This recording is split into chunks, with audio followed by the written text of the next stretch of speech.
नमस्कार। आज आम पढ़ा काऊ विषय रचना। चलते भिडियो डेरी न करी आरंभ करवा। काऊ सबुठारे देखा जाती। यह गोटे पक्षी। यार रंग कला। यार देहटी चिकण। दुईटी डेना साहाय्य यह उड़ी पारे। काऊर दुईटी गोड़, दुईटी डेना, गोटे थंट अच्छी। गोड़र आंगुली आगरे मुनिया नख अच्छी। काऊ गछ उपरे बसा करी रहे। माछ, मांस, भात, रुटी प्रभृति सबु खाद्य खाई थाए। राति न पाउणु काऊ आसी का का करे।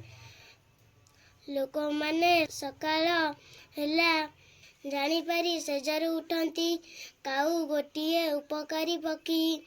यह आमर महिला सफा करे। दूर विदेशरू संबंध आनी दिए। वीडियोटी भल लगी लाइक और सब्सक्राइब करंतु। धन्यवाद।